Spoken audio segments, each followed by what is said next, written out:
Assalamualaikum warahmatullahi wabarakatuh. Apa kabar teman-teman semua? Mudah-mudahan tetap dalam keadaan sehat semua ya. Insya Allah kita bakal ke depan bakal update terus nih. Ini dari fase pertumbuhan sampai pembuahan nanti. Jadi harapannya teman-teman yang udah ngeliat video nanti anggur-anggur kita yang udah berbuah, inilah historical tanaman kita ya di kebun Mahfazah. Yang pertama saya masih kenalin dulu tanaman-tanaman kita. Yang pertama nih, di sini ada si Jupe. Jupe ini alhamdulillah udah mulai besar ya batangnya nih. Tapi ini kita harus sabar ya, belum kita buahin.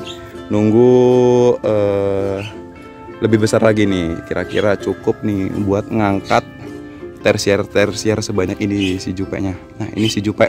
Dan berikutnya masih ada di varian Jupe juga. Kita emang ada beberapa varian yang agak sedikit banyak Jupe-nya sama Ninel di sini. Nah ini udah lumayan cukup besar ya batangnya. Tapi ingat kita harus sabar, belum saatnya dibuahin. Tuh, oke. Kita menggunakan tajuk single cordon ya.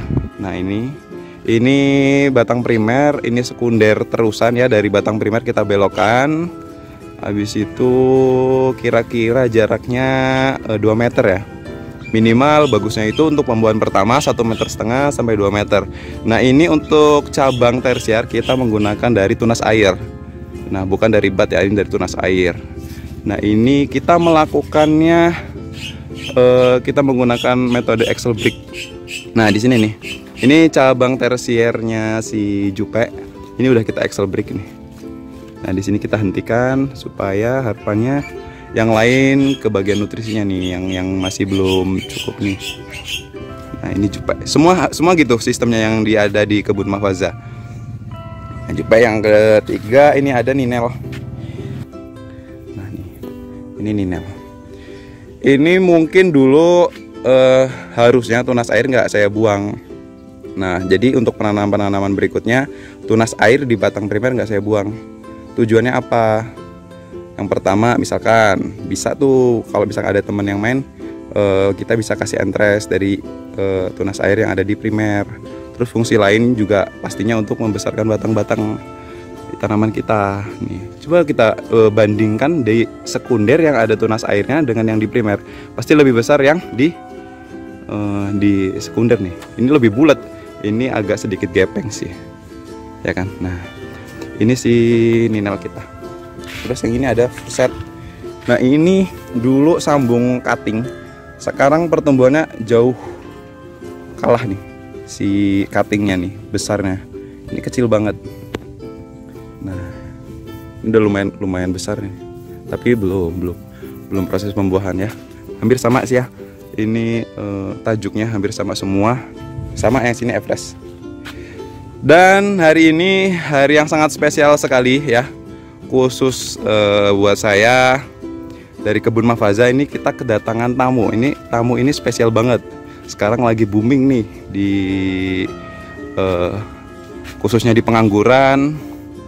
Jadi masternya lah, master pengangguran buat saya, karena saya udah cari ilmu. Pasti ya setiap pengangguran cari gimana cara ngebuahin pasti di YouTube, nggak ada media lainnya selain YouTube ya. Kalau saya, mungkin teman-teman pastinya juga begitu kan. Nah teman-teman mungkin udah ngeliat yang duluan siapa, itu diterapin karena kita percaya aja. Yang pertama, kenapa percaya? Karena dia mungkin udah pernah buahin ya kan. Jadi ikutin tuh. Tapi pernah saya ngikutin salah satu suhu dia itu buahnya bagus banget. Tapi ketika saya praktekin ternyata salah, saya mati. Ya nggak apa-apa, itu pelajaran ya, itu pengalaman buat saya. Nah semakin kesini ada ini yang lagi booming. Siapa lagi kalau bukan ownernya Tangerang Grape. Nah ini dia nih, Oke, assalamualaikum warahmatullahi wabarakatuh, kawan-kawan kebun Mafaza ya. Iya. Saya adalah ownernya Tangerang Grape ya, yang ada di Tangerang. Tapi kebetulan kita juga berkolaborasi sama Om Karim yang ada di Lampung Tengah. Oh, Lampung Tengah hitungannya. Iya. Oh iya. Oke. Oke, Om Egi ini merupakan salah satu kiblat saya waktu pertama kali saya kenal tanaman anggur ini. Iya. Nah, ini yang merupakan masuk akal, masuk logika, ya, dan benar-benar dah. Anggur-anggur milik Tangerang Grape, ya ownernya ini Om Eki. Itu buahnya kalian bisa lihat sendiri ya di YouTube-nya itu. Nanti kita bakal tulis tuh. Ya, ada di sini. Nah, ada di situ Tangerang Grape, jangan lupa di. Nomornya juga ada di sini. Iya, siap. Nah, itu gila banget tuh bunganya, buahnya pastinya ya. Alhamdulillah. Oke Om Eki ini saya minta koreksi kira-kira tanaman-tanaman atau koleksi tanaman anggur saya ini di kebun Mafaza ini apakah ada koreksi-koreksi yang emang kurang pas gitu. Soalnya kan kita ke depan harusnya teman-teman pengangguran semua harus menggunakan pelajaran-pelajaran yang baik dan benar, khususnya tanaman anggur nih Om. Nah, silakan Om, kita koreksi tanaman-tanaman di kebun Mafaza mungkin untuk perbaikan teman-teman semua yang mungkin sama kasusnya sama dengan saya. Kalau benar ya supaya hasilnya lebih maksimal lagi gitu Om. Oke, untuk koreksi yang pertama yang sudah jelas terlihat yang ada di kebun Mafaza ini adalah yang seperti ini. Seperti yang dikatakan Om Karim tadi ya. Kenapa ini kok batang, hitungannya ini batang premier ya? Iya. Batang premier kok botak seperti ini gitu. Mungkin karena Om Karim ini dulunya salah kiblat atau salah informasi yang benar seperti apa gitu Om ya? Iya benar. Oke. Kalau di sini kita bisa analisis seperti ini. Ketika batang itu kecil seperti ini, tentunya dia akan mengalami yang namanya penuaan dini gitu Om Karim. Benar. Jadi salahnya itu kenapa ini ada penuaan dini? Nah, penuaan dini seperti contohnya seperti ini. Ketika ada seorang kakek-kakek mengalami luka, dia akan namanya untuk susah gitu untuk menyembuhkan luka itu. Karena apa? Sel-selnya itu sudah tua. Sama halnya seperti ini. Kulitnya itu sudah tua, untuk mengalami pembalahan susah gitu. Butuh waktu yang agak lama gitu. Iya. Beda dengan anggur yang di sebelah sana. Nih. Kalau anggur yang di sebelah sini kita bisa lihat, ini aja masih muda tapi batangnya udah segede gini. Dimana batang muda ini sangat aktif untuk pembelahan sel, masih aktif-aktifnya. Apalagi ini umur baru 2 bulan ya. Ya betul, 2 bulan tuh. 2 bulan udah hampir sekelingking saya ini. Iya. Sungguh mantep ini. Ini dengan perawatan yang baik dan benar tentunya akan mendapatkan hasil yang bagus gitu kan. Lihat, ini Dickson sungguh luar biasa. Antar bat di sini dipendek tapi bisa dilihat di sana antar batnya panjang ini karena saking suburnya ini. Kita bisa lihat tersiernya. Nah, ini emang karakter daripada pohon si Dickson itu sendiri. Ada tunas air yang vigor, ada yang tidak, ada yang vigor. Memang ini tunas air sendiri. Kalau misalkan di Tangerang Grape kita menyarankan untuk melakukan yang namanya esel break di batang sekunder. Nah, karena apa? Karena karakter Dickson memang seperti itu. Karena tersiernya dia nggak bisa rapih. Nah, ada yang panjang, ada yang pendek. Tapi kalau misalkan kita punya pohon Dickson yang tersiernya dia tubuhnya subur banget semuanya, kita bisa melakukan teknik pembuahan di batang tersier melalui tunas air. Cuma kalau saya lebih menyarankan untuk varietas Dickson ini karena saya udah tahu karakternya membuahkan di bud dari tersier ini, dari sekunder ini. Dari sekunder ini kita akan membuat tersier dari bud, itu lebih sarannya ke situ. Bagaimana sih caranya gitu? Kalau cara saya itu, ini ada tunas air, ini saya sisakan, kalau enggak saya hentikan pertumbuhannya langsung semua ini di ujung-ujung, di pucuk-pucuk saya hentikan. Kalau udah dihentikan semua, nah tentunya ketika ujung ini Om, ketika ujung ini sudah mencapai ujung sini, nah ini kan ada tersier daripada anggur nilainya Om Karim Om ya? Ya betul. Nah kalau misalkan ujung ini sudah mencapai sini, tentu kita akan hentikan Om. Nah itu tunas airnya. Kalau untuk jenis Dickson ini, varietas Dickson ini, tunas airnya kita sisakan 1 daun semua Om. Nah bukan 1 daun semua ya, tapi yang udah terlanjur panjang kita manfaatkan daunnya, jangan dipotes semua. Siap. Jangan disisain 1 daun, tapi hanya ujungnya saja. Fungsinya supaya batang sekunder ini mengalami yang namanya penumpukan nutrisi. Nah, apabila ini sudah mengalami penumpukan nutrisi sudah besar, kita bisa melakukan pembuahan langsung dari bud ini. Ketika nanti ini bud ini tumbuh, ini udah pasti langsung membawa bunga. Tapi kita ada pilihan di situ, batang masih kecil tapi dia udah keluar bunga gitu. Itu yang nggak kita inginkan gitu ya. Kita pengen batangnya gede dulu baru kita buahkan gitu ya. Tentunya kalau misalkan keluar dari sini kita harus buang dulu bunganya karena itu bunga yang kita inginkan. Ya, siap. Mana sih bunga yang kita inginkan? Ketika si bud ini sudah panjang, kita melakukan esel break lagi. Nah, kita udah melakukan esel break, batang itunya udah mulai membesar sebesar jempol lebih. Bunga-bunga PHP di ujung esel break kita udah mulai keluar. Kita bisa melakukan pruning pembuahan dari si Dickson itu. Jadi kalau kita mau mencari tahu bagaimana cara menentukan bud pembuahan dari suatu varietas. Jadi kalau kita punya banyak tersier, kita jangan memotong di bud yang sama gitu, Bung Karim. Nah, kalau misalkan kita mau motong di bud yang sama, kita nggak akan tahu hasil eksperimennya seperti apa. Contohnya, di bud yang pertama, di tersier yang pertama kita buahkan di bud ketiga, di bud yang kedua, di tersier yang kedua kita buahkan di bud keempat, yang selanjutnya kelima, keenam. Nah, dari hasil itu, dari pembuahan pertama itu, kita akan mendapatkan hasil yang mana berbeda gitu. Kenapa berbeda? Karena ini masih fase eksperimen untuk menentukan bud pembuahan yang baik gitu. Nah, ketika pembuahan kedua tentunya, misalkan kita udah mendapatkan, wah ternyata anggur Dickson ini pembuahannya bagus di bud ke-5 gitu misalkan. Berarti pembuahan kedua kita akan melakukan pembuahan di bud ke-5 semua. Jadi hasilnya akan lebih bagus daripada hasil yang pertama gitu. Itulah cara kita menentukan bud pembuahan daripada pohon anggur. Misalkan kita tidak tahu bud pembuahannya itu di bud keberapa, tapi kebetulan di Tangerang Grape udah melakukan kayak Monte Cristo, kayak Ninel, kayak Nizina, itu kita melakukan pembuahan di bud ke-8 dan di bud 10. Nah, apa yang terjadi sama bud 9? Di bud 9 saya kopek Om gitu. Kayak dia nggak tumbuh gitu. Nah, untuk itu udah ada bocoran. Kalau untuk Jupe dan Trans juga udah ada bocoran. Dia di short sepur, mau di long sepur, baik itu si Jupe maupun Trans, karena dia jenis genjah. Ketika di pruning pembuahan di mana saja, di bud-bud yang paling besar, dia pasti akan langsung membawa buah. Siap. Oke, kembali ke koreksi yang ada di Kebun Mafaza. Ya. Nah, kembali lagi. Nah, ketika batang ini sudah tua, Om, batang tua itu udah jelas keras. Butuh tenaga. Di pohon ini tuh butuh tenaga gitu. Butuh tenaga untuk mendongkrak supaya dia bisa pecah lagi gitu kan. Nah, kalau apabila batang muda gitu dia nggak butuh banyak tenaga. Kalau masih muda itu empuk, tapi kalau udah kulitnya tua begini itu keras gitu. Jadi kalau bisa untuk kawan-kawan Mafaza juga, kalau misalkan itu kita harus memelihara anggur itu dari bukan udah besar gini baru diperbaiki ya, tapi dari kecil kita udah harus menerapkan yang namanya perlakuan dan perawatan yang benar gitu. Jadi kalau misalkan ada kawan-kawan yang bertanya, Om, batang saya kok gepeng gitu, bagaimana cara membesarkannya? Itu terlalu ruwet, terlalu ribet untuk dijawab seperti itu. Karena apa? Karena ini udah terlanjur gitu. Apa yang terjadi kalau misalkan udah terlanjur seperti ini? Membutuhkan waktu yang lama untuk membesarkan batang ini. Karena kita harus konsisten menjaga daun yang banyak seperti ini supaya ini bisa membelah gitu ya, membesar gitu. Ini harus konsisten. Apalagi kalau batangnya segini udah dibuahkan, kasihan banget. Buah pertama oke, buah kedua oke, buah ketiga mungkin, buah keempat mati. Apa itu yang kalian inginkan?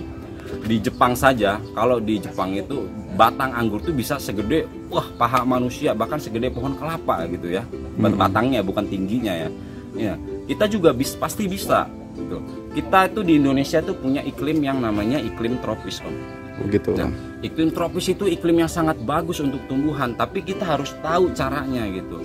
Jangan mentang-mentang di luar negeri itu pohon anggurnya, wah ini anggur mah harus ditanam di luar negeri. Enggak.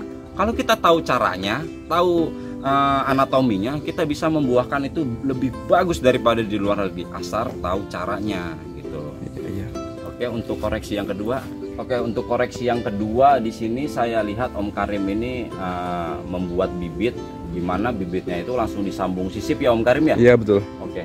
Di sini sih saya menyarankan untuk para pecinta supaya nggak boros, nggak terlalu banyak ini orang yang udah terlanjur kecewa, lebih baik kita menanam itu dari lokalan dulu gitu ya. Oke, kita lihat lokalannya seperti apa. Oke, ini adalah yang saya bilang lokalan yang paling bagus untuk kita tanam. Kita jangan terburu-buru langsung membeli bibit gitu ya. Tapi untuk kita para pecinta ya, lebih baik kita pelihara lokalan dulu seperti ini. Nah, lokalan kalau udah seperti ini, kita pindahkan baru ke pot gitu. Nah, kalau udah dipindahkan ke pot, kita pastikan akarnya itu dia akan tumbuh banyak dulu. Karena apa? Semakin banyak akar, semakin bagus penyerapan nutrisi juga semakin bagus. Nah, ketika ini sudah mencapai sekitar 2 meter, nanti kalau udah dipindahin di pot, sekitar udah 2 meter, kita hanya cukup menghentikan pertumbuhannya. Ini di Esselbrick di pasca pembibitan ya. Misalkan kita hentikan, kita buang semua nutrisi kita buang semua pucuk-pucuk seperti ini. Tentunya daun-daun tua ini tetap akan mengalami namanya fotosintesis, yang mana dia akan menyimpan nutrisi di dalam batang asalkan pucuk-pucuknya ini dipotes. Karena apa? Karena nutrisi yang harusnya untuk pertumbuhan kita hentikan pertumbuhannya. Jadi akan mengalami namanya pembesaran batang gitu ya. Pembesaran di dalam batang ini mengisi nutrisi. Ketika ini nanti udah besar, udah melakukan Esselbrick sebanyak 5 kali pemotesan, kita hitung dari sini sejengkal dari tempat dia tumbuh, kita potong, baru kita kita sambung. Itu bisa kita sambung, bisa juga kita potong saja. Nanti ketika si bud ini tumbuh baru kita sambung. Misalkan dari sejengkal ini aja ada 1, 2, 3, 4, 5, 6, 7 bud. Nah, misalkan 7 bud ini seprut semua, keluar tunasnya semua, kita bisa menyambung 7 di sini. 7 dengan satu jenis yang sama. Nah, kenapa saya bilang 1 jengkal dari tempat dia tumbuh? Nah, ini sejengkal, terus budnya tumbuh. Biarkan juga itu tumbuh dulu sekitar 1 meter, kita hentikan lagi. Nah, 1 jengkal dari tempat dia tumbuh, kita bisa sambung di sini. Apabila ini pohon nanti sudah besar, tentunya, kenapa saya bilang 1 jengkal? Ketika kita hanya menumbuhkan itu 1 aja yang untuk kita dijadikan di pot, yang lainnya kan ada graftingan, kita bisa mencangkok di sini Om. Itu adalah keuntungan. Ya, misalkan betul. Ada 7 di 1 dipakai untuk tumbuh semua, yang lainnya itu ada 6 kita bisa mendapatkan bibit yang bagus. Udah dicangkok di lokalannya, tapi di sini ada graftingan gitu. Nah, yang saya lihat di sini Om Karim masih memahami ilmu buru-buru pengen punya bibit anggur gitu. Kenapa ilmu buru-buru? Karena di sini banyak anggur yang pakai metode sambung sisip. Sebenarnya sih nggak masalah pakai sambung sisip. Kalau dibilang bisa ya bisa, cuma kalau untuk para pecinta alangkah lebih baiknya kita melakukan penanaman dari bibit lokal dulu. Kita akan menumbuhkan akar yang banyak dulu, kita akan mengisi nutrisi di batangnya dulu. Supaya apa? Supaya tidak akan terjadi yang namanya stagnat atau stuck atau berhenti tumbuh gitu. Banyak kejadian orang beli bibit, kok saya stuck, pohon saya stuck, gimana cara mengatasinya gitu. Stuck adalah suatu proses di mana pohon itu kehabisan nutrisi bawaan di dalam cutting lokalannya. Nah, ketika lokalannya itu sudah habis, dia mau makan apa sementara akarnya itu masih sedikit gitu kan. Ya, nah, mau dikasih pupuk 1 kilo pun akarnya masih sedikit, nggak akan dimakan gitu, yang ada mati. Nah, lagi proses stuck itu orang tuh pada bingung, dikasih apa, akhirnya disiram tiap hari, pupuknya juga dibanyakin, asal bukannya tumbuh malah pohonnya mati, akhirnya beli lagi gitu. Jadi kalau saya tuh mengajarkan ke orang-orang untuk pecinta ya, lebih baik kita tuh menanam yang namanya rootstock dulu. Tanam rootstock dulu, kita lakukan seperti yang saya omongin tadi, baru itu bisa diacungin jempol gitu. Jadi untuk jenjang masa depannya itu akan tinggi gitu. Oke, itulah koreksi dari suhu kita dari Tangerang Grab, ownernya Tangerang Grab tuh Om Eki. Terima kasih Om Eki. Closing dulu sini Om. Oke, terima kasih banyak Om Eki atas kunjungannya jauh-jauh dari Tangerang ke tempat kita. Posisinya ini di Provinsi Lampung, di Liman Benawi Trimurjo ya, Lampung Tengah. Nanti teman-teman jangan sungkan-sungkan untuk bertanya, misalkan ada pertanyaan nanti kita jawab kalau kita bisa, dan kita belajar bareng gimana caranya menanam tanaman anggur khususnya dengan baik dan benar ya, tidak asal-asalan gitu kan, karena tanaman ini mahal banget gitu kan. Udah terbukti gitu kan, eksklusif kalau bisa sampai buah di negara kita ini. Oke, mungkin itu saja Om Eki, terima kasih banyak. Nanti insya Allah kapan-kapan kita bakal main ke Tangerang Grab, langsung ke kebunnya ya. Oke ya itu. Oke, terima kasih. Saya akhiri, wassalamualaikum warahmatullahi wabarakatuh.